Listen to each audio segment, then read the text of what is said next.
friends, welcome to my YouTube channel Logic.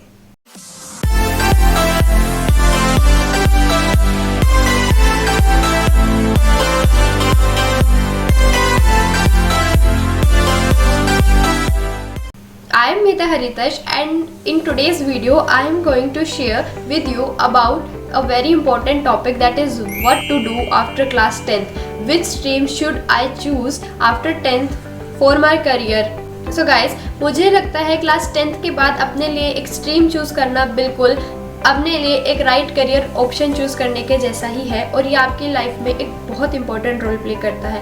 Class 10th पास करने के बाद हमें लगता है कि हमने बहुत बड़ी जंग जीत ली है और इसके बाद मेरे पास बहुत सारी अपॉर्चुनिटीज़ हैं। नो डाउट क्लास 10th पास करना ही स्टूडेंट्स की लाइफ में एक बहुत बड़ा माइलस्टोन अचीव करने के जैसा होता है। उसके बाद हमें लगता है अब मेरे सामने इतनी सारी अपॉर्चुनिटीज़ हैं और अब मैं इसमें क्या करूं, आर्ट साइंस कॉमर्स क्या लूं और कहीं मेरा डिसीजन गलत ना हो जाए और बाद में मुझे रिग्रेट ना हो। सो इसी के लिए आज मैं आपके साथ कुछ इंपॉर्टेंट टिप्स शेयर करने वाली हूँ जिन्हें प्लीज़ अपने लिए एक स्ट्रीम चूज़ करने जैसा इंपॉर्टेंट डिसीजन लेते टाइम प्लीज़ अपने माइंड में ज़रूर रखिएगा। सो बचपन से ही हम सबके दिमाग में कुछ ना कुछ ज़रूर होता है। मुझे इंजीनियर बनना है, मुझे डॉक्टर बनना है, मुझे कंपनी का ओनर बनना है, या फिर मैं CEO बनना चाहता हूँ, या फिर मुझे IAS ऑफिसर बनना है।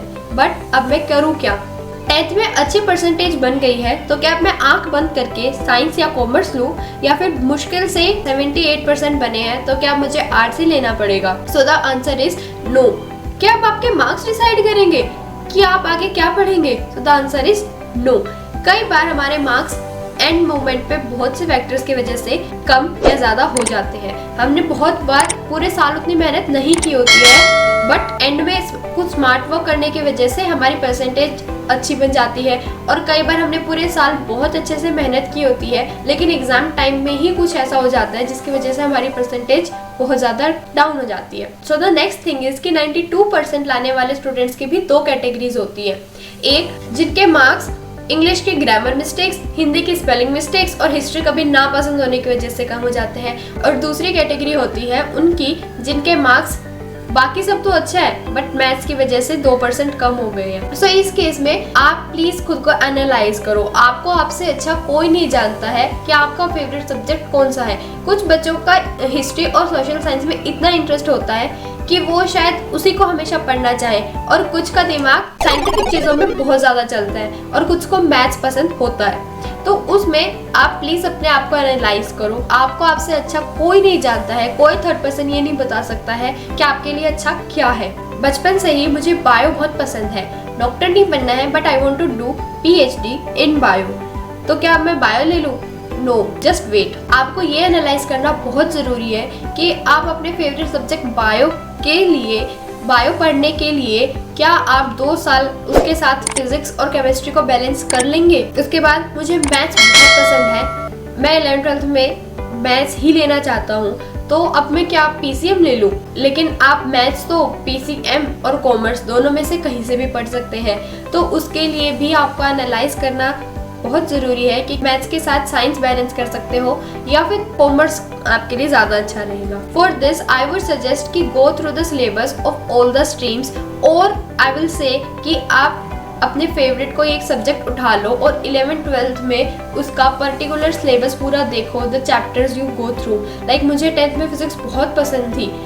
आई wanted to study like physics on the next level, but guys 11th-12th में आने के बाद फिजिक्स में कहीं वेक्टर्स, कहीं SHM और कहीं वेव्स, बहुत कुछ आगे आ जाता है। तो आप प्लीज़ उसको एनालाइज करो कि क्या आप आगे इसको पढ़ना चाहते हो या फिर ये फेवरेट सिर्फ 10th तक ही था। बात सेकंड फैक्टर है कि डिस्कस विद योर पीयर्स और someone senior then you who has just pass class 12th। I think उनसे अच्छा आपको कोई सजेस्ट नहीं कर सकता है कि करंट एजुकेशन पैटर्न के अकॉर्डिंग आजकल कौन से स्ट्रीम के साथ कौन से करियर ओरिएंटेड है और आपके लिए क्या ज़्यादा अच्छा रहेगा।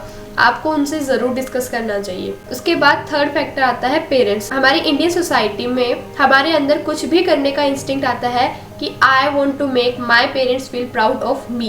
वेट, क्या वो जो भी सब्जेक्ट आपको बोलेंगे आप वो पढ़ लेंगे?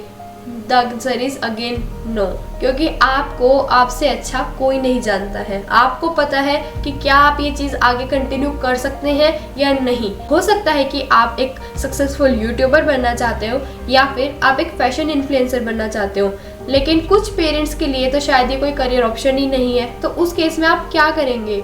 आप अपने पेरेंट्स से बात करेंगे, जस्ट कम्युनिकेट विद देम। हो सकता है कुछ डिस्प्यूट्स होंगे, डिसएग्रीमेंट्स भी होंगी, but just communicate with them. Don't hate your parents, और अगर फिर भी क्लैशेज हो रहे हैं तो find out a communicator between you, जो उन्हें आपका पॉइंट ऑफ व्यू और आपको उनका पॉइंट ऑफ व्यू समझाने में थोड़ी हेल्प कर देंगे। So in the end I will say कि 10th में अपने लिए स्ट्रीम चूज करना एक बहुत इंपॉर्टेंट डिसीजन होता है। इन the end I would say कि 10th में अपने लिए स्ट्रीम चूज करना आपके करियर का बिल्डिंग ब्लॉक होता है। So please just don't do Hari in choosing the stream for you. Just sit down, take a day specifically for finding out the syllabus, the subjects, different careers related to the subjects, और अपने आप को भी analyse करो। ये decision इतनी जल्दबाजी में मत लो कि बाद में आप बैठ के रिग्रेट करो कि काश मैंने थोड़ा सा अपने आप को एनालाइज कर लिया होता तो आज ये ना होता।